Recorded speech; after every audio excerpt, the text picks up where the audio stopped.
The chamber was massive, bigger than anything humans had ever built. Admiral Kyle Harrison stood in the center of a circular platform that seemed to float in the air.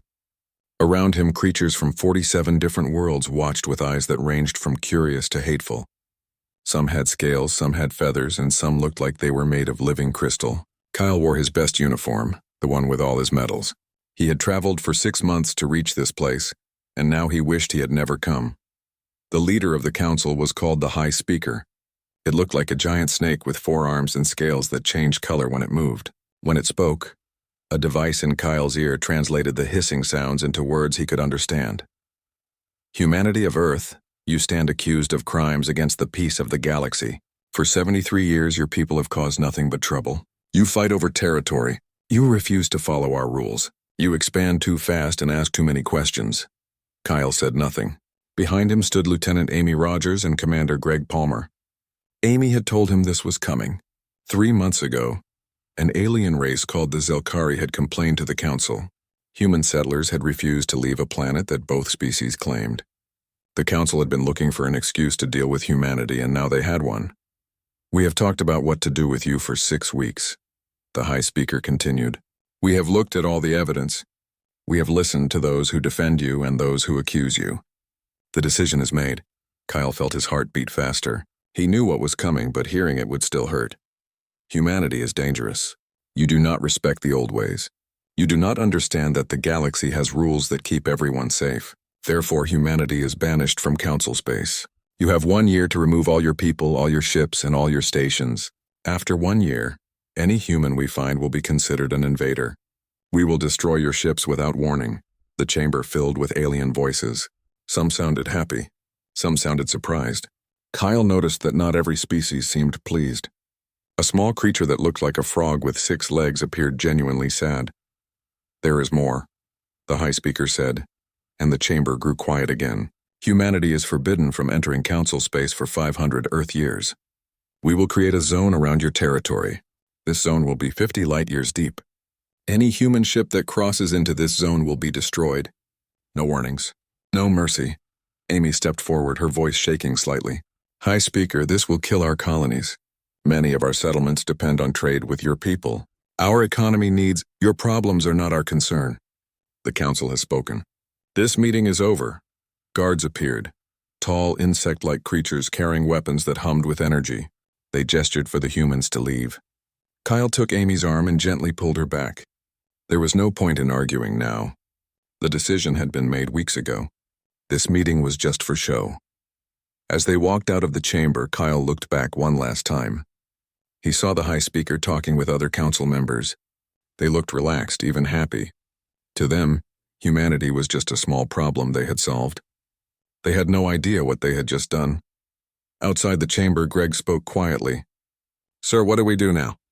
Kyle thought for a moment. We go home. We tell our people what happened. And then we prepare. Prepare for what? For the day when we come back. And when we do, it will be on our terms, not theirs. The journey back to human space took another 6 months. During that time, Kyle sent messages ahead, warning Earth and all the colonies about what was coming. By the time his ship arrived home, the evacuation had already begun. Earth's government had declared a state of emergency. Every ship that could fly was being loaded with people and supplies. The military was organizing convoys to protect the civilian vessels. It was chaos, but it was organized chaos. Kyle reported directly to the president, a tired-looking woman named Patricia Cole. She listened to his report in silence, her face growing more grim with each detail. 500 years, she said when he finished. They expect us to just hide in our corner of space for 500 years. That is what they expect, yes. And what do you think we should do? Kyle leaned forward. I think we should use this time to become stronger than they are. They have restricted our technology for decades. They told us what we could and could not research. They limited how fast we could expand. They treated us like children who needed to be watched. Well, now we are free of all that. Patricia nodded slowly. You want to build an army? I want to build a civilization that never has to bow to anyone ever again. Yes, that includes an army, a navy, weapons and ships that can match anything the council has. But it also means advancing our technology, expanding our territory, and making sure that when we do return, They will think twice before threatening us again. That will take enormous resources. Our economy is already struggling with the evacuation. Then we reorganize. We prioritize. We sacrifice now so that our children and grandchildren can live free. Patricia stood and walked to the window. Outside, she could see the lights of ships launching into orbit, heading toward the evacuation convoys. You know what you are asking, Admiral. You are asking every human to give up comfort, to work harder, to accept less, all for a future they might not live to see. I am asking them to survive, to refuse to be victims, to prove that the Council made a mistake when they cast us out. She turned back to face him. Then we better get started. I will address the world tonight. You work with the military command to start planning. If we are going to do this, we do it right. Kyle saluted. Yes, Madam President. As he left the office, Kyle felt something he had not felt since standing in the Council chamber. Hope. The Council thought they had solved their problem with humanity. They thought banishment would make humans weak and afraid. They were wrong. Humanity had always been at its best when pushed into a corner. The galaxy was about to learn that lesson the hard way. In orbit above Earth, thousands of ships were gathering, preparing for the exodus. Among them were military vessels, their crews already thinking about the future. In shipyards on the Moon and Mars, engineers were beginning to sketch designs for new types of ships that would not be limited by Council restrictions. In laboratories across human space, scientists were reopening research projects that had been forbidden for decades. The Council had meant to punish humanity. Instead, they had freed them, and that freedom would change everything. Captain Lisa Morgan had been flying ships for 20 years, but she had never seen anything like this. Through the window of her cargo ship, the Destiny's Call, she could see thousands of vessels stretching out in every direction. Big ships, small ships, military escorts, mining vessels, passenger transports, and old freighters that probably should not even be flying. All of them were packed with people leaving their homes behind. Traffic Control says 300 more ships are joining us at Sector 7. Her first officer, Ben Carter, reported. That makes over 4,000 ships in our convoy now. Lisa rubbed her eyes. She had not slept well in weeks. Nobody had. Any sign of the Council monitors? They are watching from a distance. The Zelkari battle fleet is following us, but they are staying 30,000 kilometers away. They have not done anything aggressive yet. Yet, Lisa repeated. She did not trust the Council anymore. Not after what they had done. On the main screen, she could see the planet they were leaving behind. New Providence had been home to 50,000 humans. They had built cities there, farms, schools, everything needed for a thriving colony. Now the planet was empty. The cities were dark. The farms were abandoned. The Council had promised they could evacuate peacefully, but there had been problems. 2 human ships had been attacked by Council patrols. One escaped with damage. The other was destroyed and everyone on board died. Captain Admiral Harrison is calling from the Churchill. Put him through. The Admiral's face appeared on screen. He looked as tired as Lisa felt. Captain Morgan, what is your status? We are on schedule, Admiral. The last people from New Providence are on board. We will cross the boundary in 18 hours. Good. The Vega colonies have finished evacuating too. That leaves only the Arcturus settlements and a few deep space stations. What about the mining families in the Kepler belt?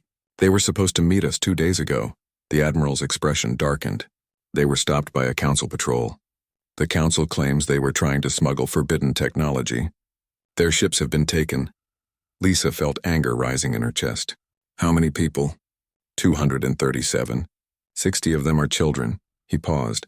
There is nothing we can do, Captain. If we go back, we risk the entire convoy. She wanted to argue. She wanted to demand they go rescue those people. But she knew he was right.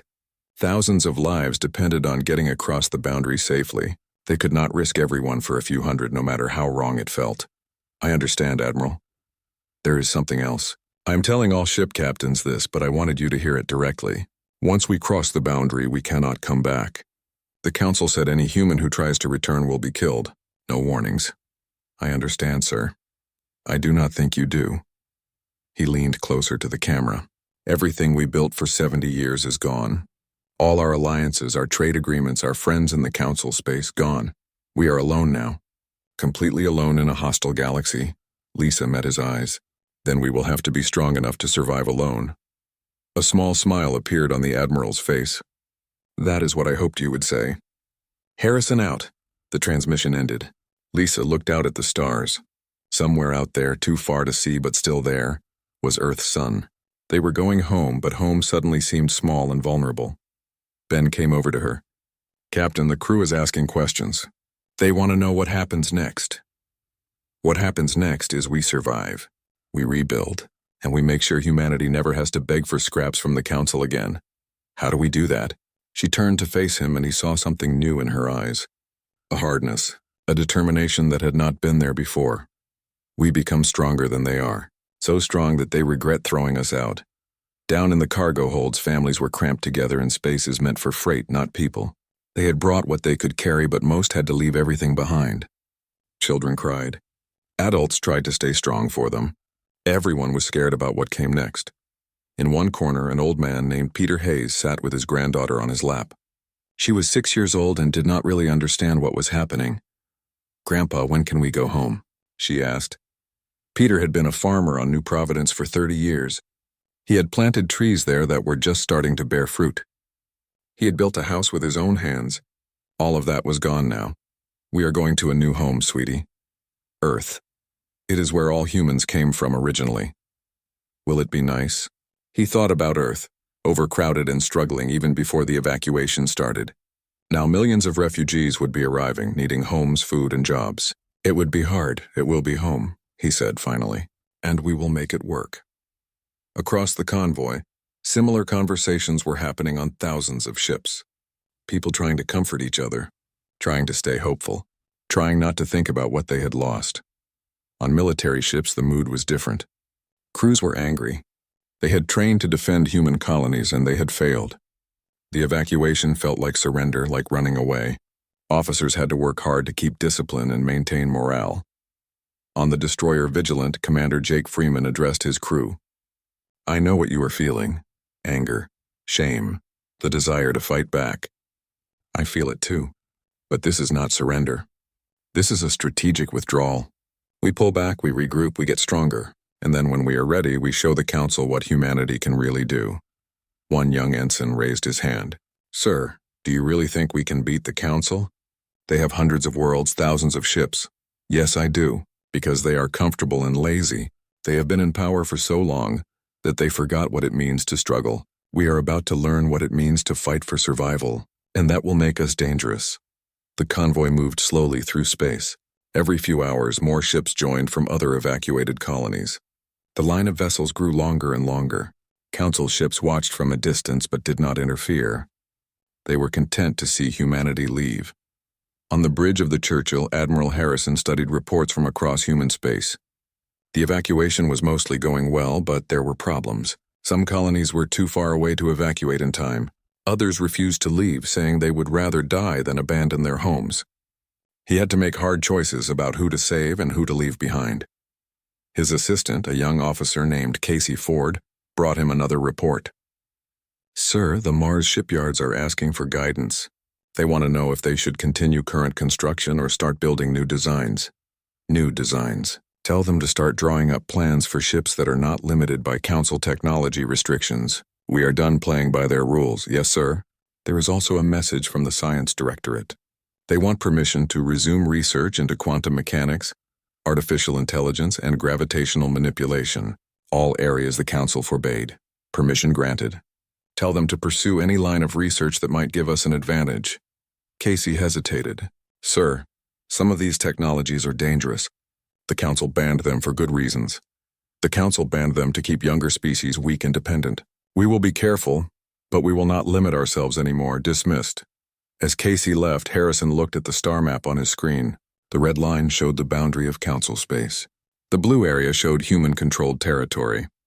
It looked very small compared to the vast expanse of the galaxy, but size was not everything.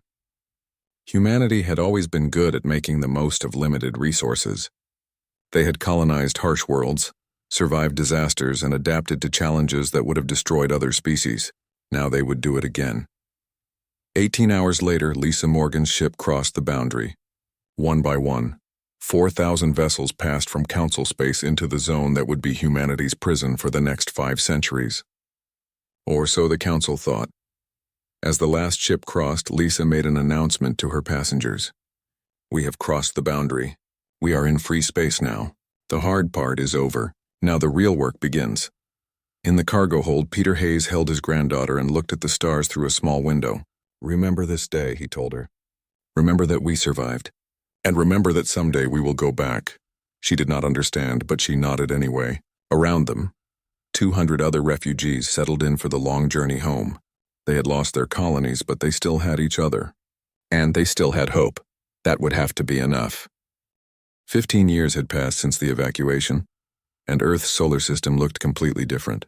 Dr. Helen Price stood in the observation deck of Luna Base Alpha, watching the massive shipyard that now orbited the moon. Where a small research station once stood, now there was the largest construction facility humanity had ever built. "The first Titan-class dreadnought will be ready in 6 weeks," Commander Jake Freeman told her, handing over a data tablet. "The second and third are 80% done. The Mars shipyards are finishing a whole squadron of cruisers ahead of schedule." Helen looked at the numbers with satisfaction. The ship being built in the construction bay was unlike anything Earth's old fleet had possessed.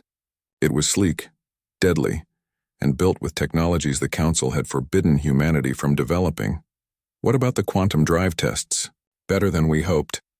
The test ship went 30% faster than the Council's fastest vessels. "If we can make this work on the dreadnoughts, when we make it work," Helen corrected. "We cannot afford to fail." She walked along the observation deck. Everywhere she looked, there were displays showing progress on different projects. New weapons, better shields, artificial intelligence, advanced engines. All the areas where the Council had stopped human advancement, claiming it was for galactic safety. Now free from those restrictions, human innovation had exploded forward. The cost had been enormous. Earth's entire economy had been reorganized around military and technology development. Food was rationed. Everyone who could work did work, supporting the war machine humanity was building. Because everyone knew war was coming. It was only a matter of time. "Director Price, you have a visitor," her assistant announced. Helen turned to see Admiral Kyle Harrison entering. He moved slower than 15 years ago. Command had aged him, but his eyes were still sharp and intelligent. "Admiral, I was not expecting you until the monthly briefing." This could not wait. He gave her a data chip. "We received this transmission 6 hours ago.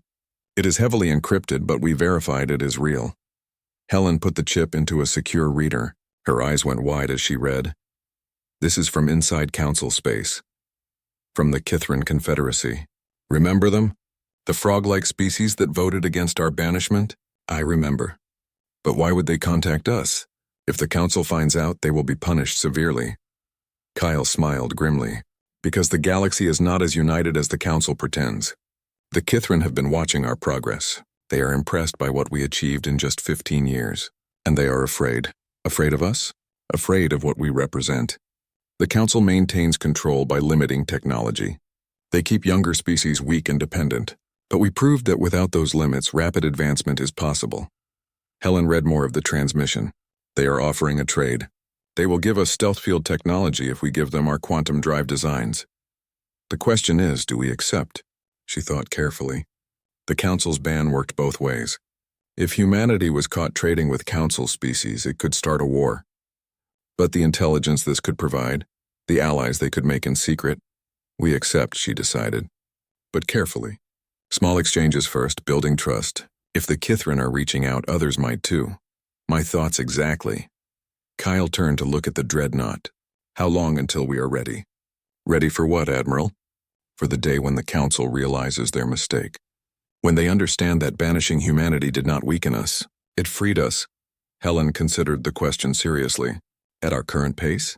5 years for basic military equality with Council forces. 10 years for superiority. 15 years for complete dominance. Then we have work to do." After the Admiral left, Helen returned to watching the shipyard. The massive dreadnought was slowly taking shape piece by piece. Workers in spacesuits and automated systems assembled the armor plating. She thought about the 237 miners the Council had taken 15 years ago. About the colonies that were abandoned. About the humiliation of being cast out like criminals. The galaxy would learn that humanity did not forget, and more importantly, humanity did not forgive. Meanwhile, on Mars, the second-largest construction project was underway.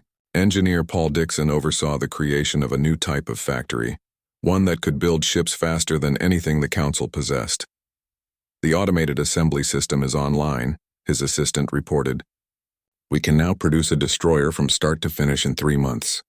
The old method took 2 years. "That is not fast enough," Paul said. "I want it down to 2 months. Run simulations on increasing the automation." "Sir, the workers' union is concerned. More automation means fewer jobs. Then those workers can be retrained for other tasks. We need ships more than we need jobs. Make it happen."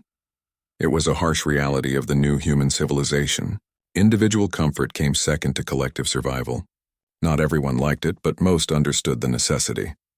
In laboratories across human space, scientists worked on projects that would have been illegal under Council law. On Europa, researchers experimented with artificial intelligence that could pilot ships better than any human. On Titan, weapons designers created new types of missiles that could penetrate advanced shields. On Earth itself, teams worked on biological enhancements that could make soldiers faster and stronger. Dr. Susan Clark led one such team. She had moral reservations about some of the work, but she did it anyway. "The genetic modifications are stable," she told her supervisor. "Test subjects show 40% improvement in reaction time and 30% increase in strength. Side effects are minimal. Will it work on a large scale? We need more testing, but I believe so. Within 5 years, we could have an entire generation of enhanced soldiers." Her supervisor nodded. "Proceed." "And Dr. Clark? I know this troubles you. It troubles all of us. But remember what the Council did. Remember why we do this." Susan did remember. Her sister had been on one of the ships destroyed during the evacuation. She had been 7 months pregnant. That memory kept Susan working even when her conscience protested. Back on Luna Base Alpha, the first dreadnought neared completion. Workers gave it a name, Defiance. It seemed appropriate. The ship was enormous, nearly 2 kilometers long. It carried enough weapons to destroy a small fleet. Its shields could withstand sustained bombardment. And its quantum drive could outrun any Council vessel. It was a masterpiece of engineering and a symbol of humanity's determination. Admiral Harrison attended the naming ceremony. He was 70 years old now and walked with a cane, but his voice was still strong. "This ship represents everything we have become," he told the assembled crowd of workers and officers. 15 years ago, we were victims, cast out and humiliated. Today, we are builders, creators, warriors. The Council thought they could make us disappear. Instead, they made us dangerous." The crowd cheered. Below them, the Defiance hung in space, its hull gleaming in the sunlight reflected from the moon. "This is not the last ship we will build," Harrison continued. "It is the first of many. And when the time comes, when we return to Council space, we will show them what humanity can do, when we are no longer held back." More cheers. Helen watched from the side, feeling both pride and worry. They had come so far, but the hardest part was still ahead. That night, she received another encrypted message from the Kithrin. They were pleased with the quantum drive specifications and had sent detailed plans for their stealth technology, but there was more. "The Council is becoming aware that something is happening in human space," the message read. "They do not know the specifics, but they are concerned. Some species want to send scouts to observe your progress. Others want to attack before you become too strong. The Kithrin are trying to delay both options, but we may not succeed. Be prepared." Helen immediately forwarded the message to Admiral Harrison and the military command. If the Council came looking, they needed to be ready. In his office, Harrison read the message and made his decision. "Accelerate all projects. I want the Defiance operational in 4 weeks, not 6. Begin training crews for the other dreadnoughts, and activate the defense grid around the solar system." "Sir, that will cost enormous resources," his aide protested. "Then we pay the cost. The Council forced us to choose between comfort and survival. We choose survival." Orders went out across human space. Shipyards increased their shifts. Factories ran 24 hours a day. Training programs were accelerated. Resources were diverted from civilian projects to military ones. It was hard on everyone. People were tired, overworked, stretched thin. But they kept going because they understood what was at stake. This was not about revenge or conquest. It was about ensuring that humanity would never be helpless again. On Earth, an old farmer named Peter Hayes watched news reports about the military buildup. His granddaughter, now 21, had joined the Navy and was training to serve on one of the new cruisers. I wish there was another way, his wife said to him. All this preparation for war. It feels wrong. Peter understood her feelings. He was a peaceful man by nature. But he remembered New Providence, the farm he had built with his own hands, now occupied by Zelkari colonists. There probably is another way, he said. But the council will never give it to us. They proved that when they threw us out. So we do what we must. His wife nodded sadly. Like everyone else. 25 years after humanity was banished, Captain Nicole Hayes stood on the bridge of the dreadnought Defiance as it moved through space that was once forbidden. Around her ship, 40 warships held perfect formation. There were cruisers, destroyers, and 3 other dreadnoughts representing the best that human engineering could create. We will reach the boundary in 5 minutes, Lieutenant Chris Wade reported from the navigation station. Any sign of council patrols? Nicole asked. Nothing, Captain. The boundary is completely unguarded in this sector. That made sense. In 25 years, humanity had not tried to cross the boundary once. The council had grown lazy, assuming the banished species had accepted their fate. They had no idea that human scouts had been secretly mapping the entire boundary for years, finding weak points and learning patrol patterns. Tactical, what is the fleet status? All ships report ready. Weapons are charged. Shields at maximum power. Fighter squadrons are ready to launch. Nicole took a deep breath. What happened in the next few hours would determine humanity's future. Either they would reclaim their place in the galaxy, or they would be destroyed trying. There was no middle ground. All ships, this is Captain Hayes. In 2 minutes, we crossed the line the council drew for us. They thought exile would break us, would make us weak and afraid. They were wrong. Today we show them what humanity has become. Today we take back what is ours. She paused, letting her words reach every crew member in the fleet. Remember your training. Fight smart, fight hard, and protect each other. Earth is counting on us. 30 seconds to boundary, Chris announced. All ships go to battle stations. Execute on my mark. The seconds ticked down slowly. Nicole could feel tension on the bridge. Her crew had trained for this moment for years, but training was different from reality. She knew they were scared. She was scared too. Mark. The fleet surged forward, crossing the invisible line that had separated humanity from the galaxy for 25 years. For several minutes, nothing happened. Then the sensors lit up with contacts. Enemy ships detected. Council patrol vessels coming out of hyperspace. I count 6 ships, all Zelkari design. They were waiting for us, Nicole realized. The council knew we would eventually try to come back. Incoming transmission from the lead Zelkari ship. Put it on screen. A reptilian face appeared, with cold eyes that showed no emotion. Human vessel, you have violated the terms of your exile. Power down your weapons immediately and prepare to be boarded. Nicole smiled, but there was no warmth in it. I have a better idea. Turn your ships around and tell your superiors that humanity has returned. We are taking back the colonies that belong to us, and we will not be stopped.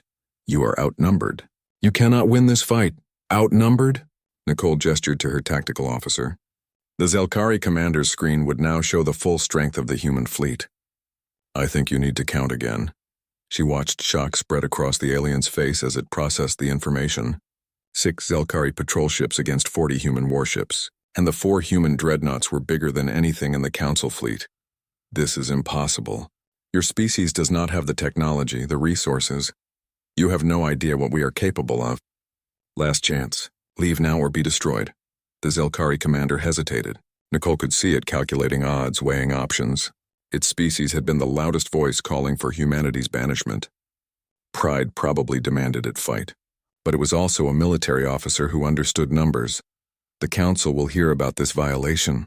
You have started a war you cannot win. We will see about that. Now leave while you still can. The Zelkari ships began to pull back, their engines flaring as they prepared to jump to hyperspace. Nicole watched them go with mixed feelings. She had hoped to avoid bloodshed at first, but she knew this was just a delay. Real fighting would come soon enough. Set course for New Providence. That was our world once. It will be ours again. Yes, Captain. As the fleet moved deeper into former Council space, Nicole opened a secure channel to Admiral Harrison back at Earth's orbital command center. Admiral, we have crossed the boundary. The Zelkari patrol retreated without fighting. Harrison's aged face showed satisfaction. Well done, Captain. How long until you reach New Providence? 36 hours at our current speed. Good. Our diplomatic corps is already broadcasting messages to all Council species. By the time you arrive, every government in the galaxy will know humanity has returned. How do you think they will respond? With fear, with anger, and eventually with respect. We are not the weak species begging for acceptance anymore. We are a power that must be acknowledged. Nicole looked at the stars streaming past her window. Do you think this will lead to all-out war? Maybe, but we are ready now. And some council species have been secretly supporting us for years. The Kithran, the Meraxians, even some groups within the Vorquin government. The council is not as unified as they pretend. So we are dividing them. We are offering an alternative. A new way based on mutual respect instead of domination. Some will join us. Others will fight. But the galaxy will change either way. The transmission ended. Nicole turned her attention back to commanding the fleet. Around them, space seemed empty. But she knew council ships were watching, reporting their movements, calculating responses. On the Defiance's lower decks, crew members went about their duties with focused intensity. In the engine room, Chief Engineer Danny Price monitored the quantum drive that pushed the massive ship through space, faster than any council vessel could match. How is she holding up? His assistant asked, like a dream. This drive is a masterpiece. We could run at full power for months without maintenance. Think we will need to? Danny thought about the 6 Zelkari ships they had just faced down. I think that was just the beginning. Before this is over, we will face a lot more than 6 ships. In the ship's ready room, squadron commanders briefed their pilots. Commander Sarah Phillips addressed the fighter pilots who would launch if battle came. You have trained for this your entire careers, she told them. Our fighters are faster and more maneuverable than anything the Council has. Our weapons hit harder, our shields are stronger. But none of that matters if you get cocky. The Council has been fighting wars for thousands of years. They know tactics we have never seen. So you fly smart, you follow orders, and you come home alive. Understood? Yes, ma'am, the pilots responded in unison. Sarah nodded. She had lost friends during training accidents, had seen good pilots die because they underestimated the challenges. She was determined not to lose anyone in actual combat if she could help it. 36 hours later, the human fleet arrived at New Providence. The planet hung in space looking exactly as it had 25 years ago. Cities dotted the continents, orbital stations circled above. But now those cities were occupied by Zelkari colonists who had moved in after humanity left. Scanning the surface, the sensor officer reported, I am detecting approximately 75,000 Zelkari civilians. No major military presence, just some light defense platforms. Hail them, Nicole ordered. A Zelkari official appeared on screen looking nervous. Human ships, you are in violation of council law. Leave immediately or face consequences.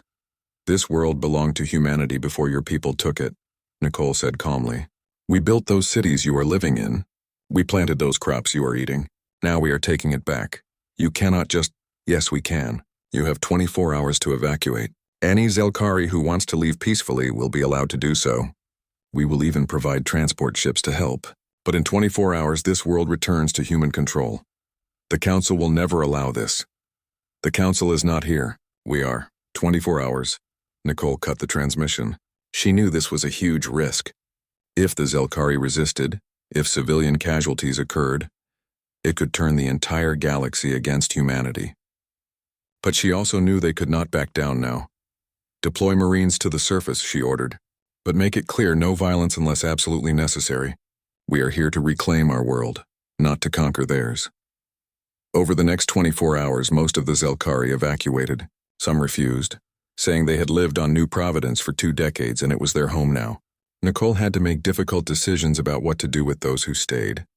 In the end, she allowed them to remain temporarily in designated areas, with the understanding that they were now living under human authority. It was not a perfect solution, but it avoided bloodshed. When the first human colonists began returning to New Providence, there were tears of joy. Families who had been forced to leave were coming home. Old farmer Peter Hayes, now 75 years old, stepped onto the soil of his farm for the first time in 25 years. I told you we would come back, he said to his wife, who stood beside him crying. I told you. But the return to New Providence was just the beginning. Across former human territory, other fleets were moving to reclaim other colonies, and in council space, governments were scrambling to respond to this unexpected development. The High Speaker of the Council, a younger Vorquin than the one who had banished humanity, called an emergency session. This is an unprecedented situation, it said to the assembled representatives. Humanity has violated the terms of their exile. They have invaded council space with military force. We must. 3 weeks after humanity reclaimed New Providence, the council finally responded. Admiral Nicole Hayes received the warning from her long-range sensors just minutes before the enemy fleet arrived. Contacts incoming. Multiple hyperspace signatures. Counting 30 ships so far. No, wait, 50, 70. Still counting. Nicole felt her stomach tighten but kept her voice calm. Sound battle stations. Get me a tactical analysis. The bridge of the Defiance erupted into controlled chaos as officers moved to their positions. Warning lights flashed red. Throughout the ship, blast doors sealed automatically. Marines rushed to their stations. Fighter pilots sprinted to their craft. Final count, 143 council ships, the tactical officer reported. Mixed fleet. I am seeing Zelkari cruisers, Vorquin battleships, and at least 20 other species represented. They brought everyone. Size of our fleet? 40 ships including the Defiance. We are outnumbered more than 3 to 1. Nicole looked at the tactical display. The council fleet was forming up just outside New Providence's orbit. They were trying to intimidate, showing their superior numbers. It might have worked against the old humanity. But not anymore. Get me Admiral Harrison. I am already here, Captain. Harrison's voice came through the comm. He was aboard the Churchill, positioned with the reserve fleet at the edge of the system. I am seeing the same numbers you are. This is their response to our return. They mean to crush us here and now. Orders, sir? There was a pause. Nicole could imagine the old admiral weighing his options. Pull back and preserve the fleet? Stand and fight against overwhelming odds? Either choice could mean the end of everything they had built. We hold our position, Harrison said finally. If we run now, we lose all credibility. Every species in the galaxy will see humans as cowards who ran from their first real fight. We make our stand here. Understood, sir. Captain Hayes, I am promoting you to Fleet Commander effective immediately. You have tactical command of all ships in the New Providence sector. Commander Freeman is moving the Churchill into position to support you.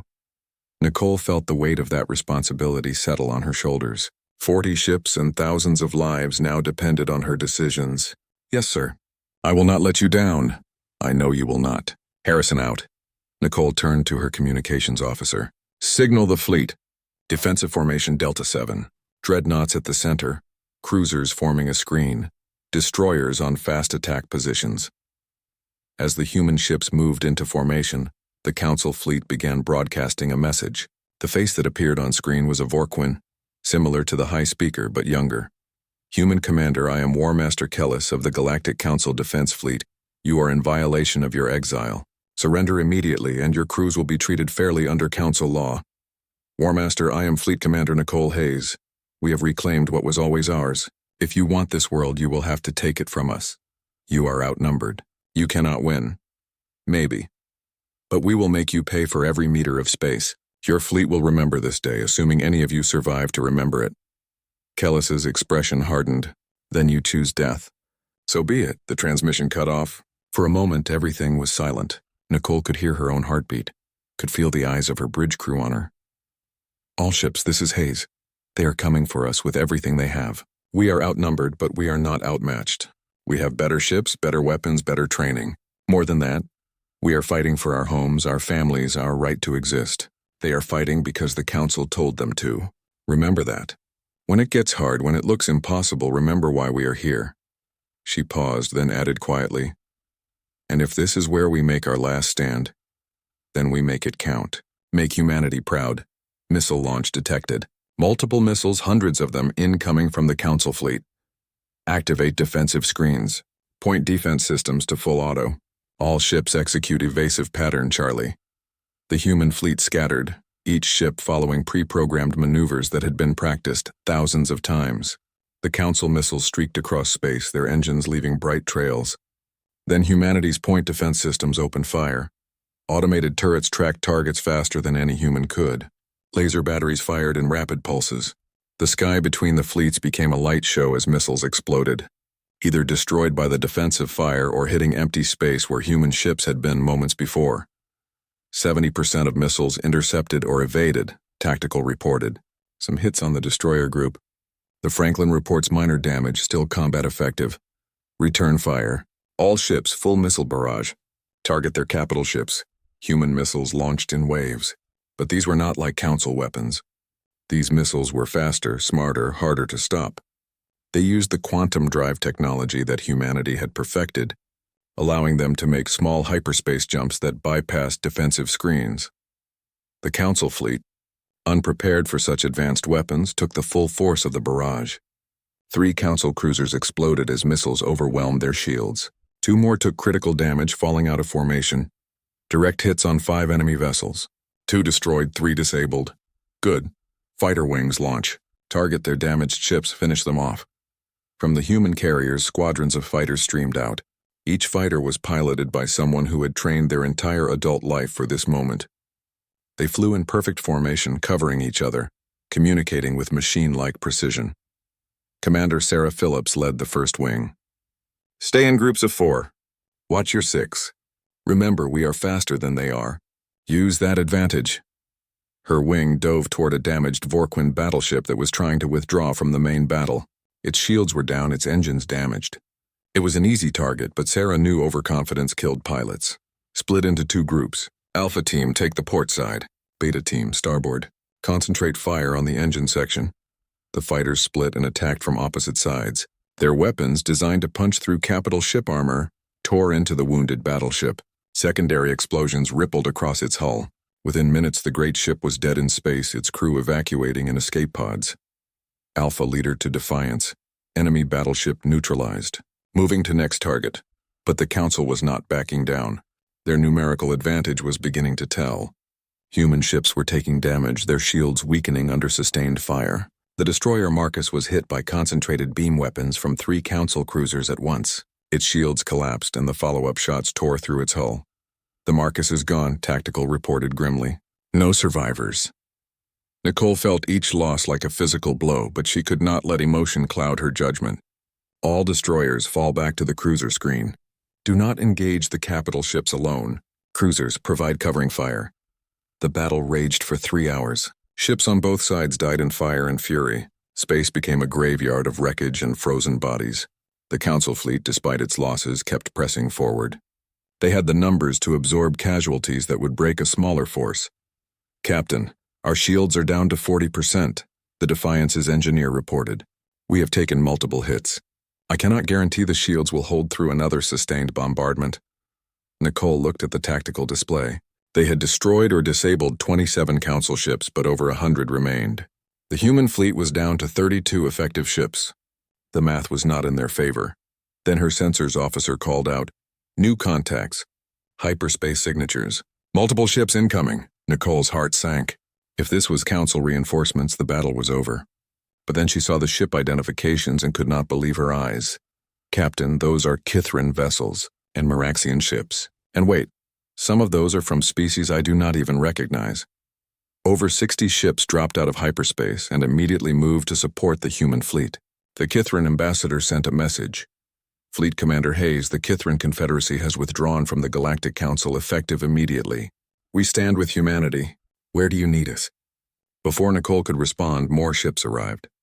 The Meraxians, the Taldor Collective, the free colonies of Arcturus, species that had been secretly communicating with humanity for years, were now openly joining the fight. The Council fleet, suddenly facing nearly equal numbers and realizing they had walked into a trap, began to withdraw. War Master Kelly sent one final message. "This is not over, humans. You have made enemies you cannot defeat." "We will see about that," Nicole replied. As the Council ships jumped to hyperspace, retreating from the battlefield, a cheer went up across the human fleet. They had won. Against all odds, outnumbered and far from home, they had won. But Nicole knew this was just the beginning. The Council would return with more ships, more firepower, and next time, they would be ready for human tactics. Admiral Harrison's face appeared on screen. The old man had tears running down his face. "Well done, Commander. You have given humanity and our new allies a victory we will remember for generations. We lost good people today, sir."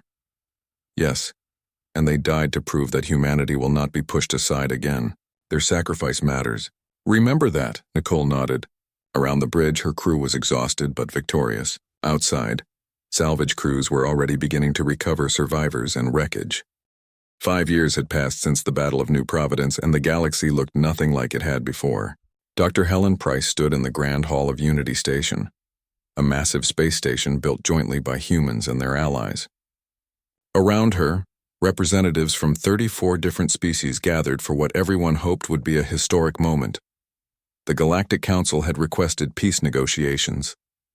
Helen wore a simple gray suit, refusing the formal military uniform that some had suggested. She was a diplomat now, not a soldier, though the lines between those roles had blurred considerably in recent years. Beside her stood Commander Jake Freeman, now promoted to general and serving as military advisor to the diplomatic corps. "They are late," Jake muttered. "They are making us wait on purpose," Helen replied quietly. "It is a power play. Let them have their small victory. We are winning the larger war." She was right. In 5 years, the Free Stars Alliance, as humanity's coalition was now called, had grown from a handful of species to a power that controlled nearly a third of known space. 12 species had completely withdrawn from the Galactic Council. 20 more maintained dual membership, officially still part of the Council but secretly cooperating with the Alliance. The Council's power was crumbling, and everyone knew it. Finally, the Council delegation arrived. Leading them was the Vorkan High Speaker, a different individual from the one who had banished humanity 30 years ago, but no less imposing. Behind the High Speaker came representatives from the major Council species, all wearing expressions that ranged from hostile to resigned. "Dr. Price," the High Speaker said, its translator rendering the hissing speech into formal English. "We meet under unusual circumstances." "That is one way to put it," Helen responded. "You tried to erase humanity from the galaxy. We refused to be erased. Now here we are. The past is the past. We are here to discuss the future. Are we? Because I am not sure you have accepted reality yet. Your council is falling apart. Species are leaving or secretly working against you. Your fleets cannot maintain order across the territories you claim, but you still act like you are in a position of strength." The High Speaker's scales rippled with what might have been anger or frustration. "What would you have us do? Surrender? Disband the council that has maintained galactic peace for millennia?" "Peace?" Helen's voice rose slightly. "You call it peace when you suppress technology, limit expansion, and exile species that do not obey? That is not peace. That is control masquerading as stability." A Kithran representative, Ambassador Kellick, spoke up. "The doctor is correct. I served the council for 40 years before I understood the truth. The council does not keep peace. It maintains the status of older, established species at the expense of younger ones. It prevents competition, stifles innovation, and punishes ambition." "And what has your precious alliance accomplished?" a Zelkari delegate demanded. 5 years of warfare. Thousands dead. Entire systems in chaos. You call this progress? Jake stepped forward. "Warfare that the council started by refusing to negotiate. Every battle, every death could have been avoided if you had simply acknowledged humanity's right to exist freely. We offered you a place in the council," the High Speaker said. "Your species rejected our authority. You offered us subjugation," Helen corrected. "Limited technology, restricted expansion, permanent junior status in a system designed to keep us weak. We chose freedom instead." The High Speaker was silent for a long moment. When it spoke again, its voice was quieter. "What do you want, Dr. Price? What will it take to end this conflict?" Helen had been preparing for this question for months. She pulled out a data tablet and projected its contents into the air where everyone could see. "These are our terms. First, the Galactic Council must formally recognize the Free Stars Alliance as an independent entity, with full sovereignty over its territory. Second, the quarantine boundaries must be completely dissolved. Third, all technology restrictions must be lifted for Alliance members. Fourth, the Council must issue a formal apology for the exile of humanity and reparations for the colonies we were forced to abandon."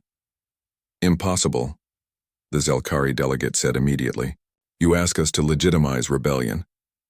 "We ask you to acknowledge reality," Helen responded. "You cannot defeat us militarily. You proved that at New Providence and in every battle since. You cannot defeat us economically because our technology has surpassed yours in many areas. And you cannot defeat us diplomatically because more of your members join us every month. This is not rebellion. This is evolution." The High Speaker studied the terms carefully. "And if we refuse? Then the war continues. More species leave the council. Your power erodes further. Within 10 years, maybe less, the Council will be irrelevant. We are offering you a chance to remain part of the galaxy's future, instead of becoming its past.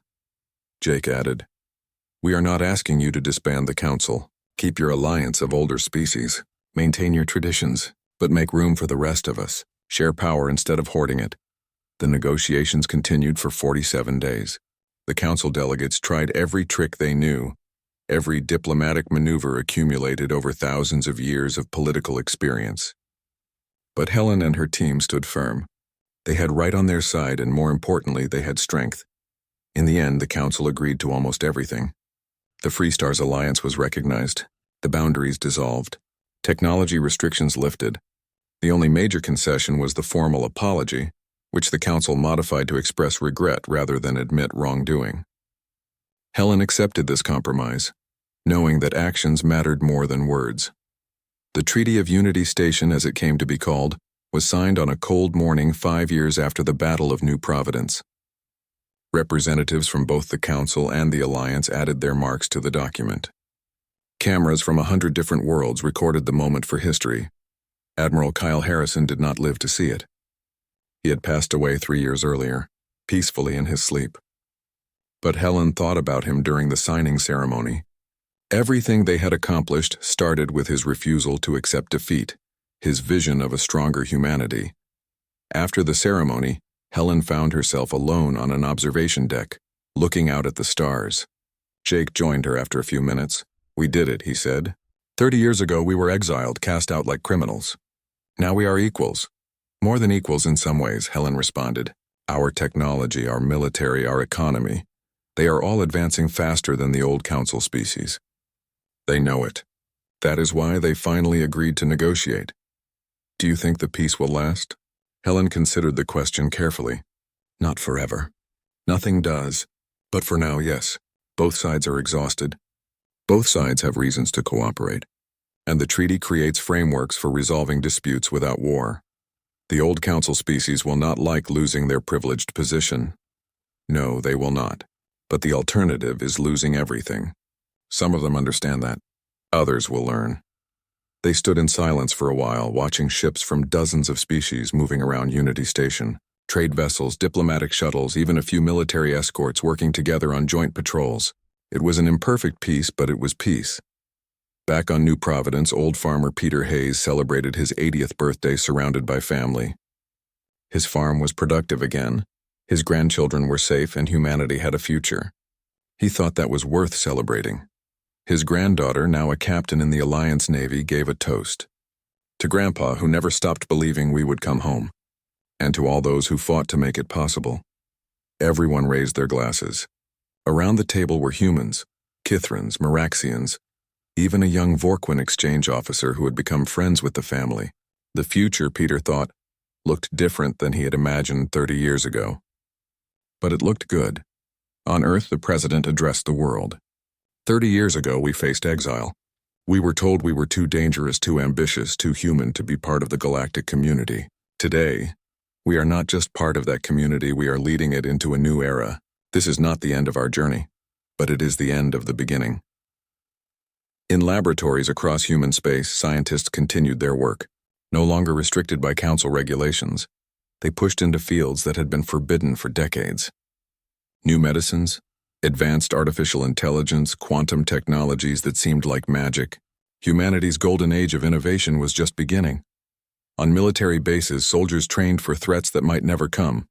The Alliance maintained a strong defense force just in case, but many of these soldiers also trained in peacekeeping, in cooperation with allied species, in building rather than destroying. Admiral Nicole Hayes, now commander of all Alliance military forces, gave a speech to graduating officers. "You are the first generation to serve in a galaxy where humanity is not struggling to survive. That is a tremendous gift, paid for by those who came before you. Honor their sacrifice by being worthy of the peace they won. Be strong enough to defend it, but wise enough to preserve it." The young officers listened with the intensity of those who understood they stood at a pivot point in history. Their service would define what the Alliance became, whether it remained true to its ideals or became what it had fought against. Helen Price, now in her 60s, spent her later years writing,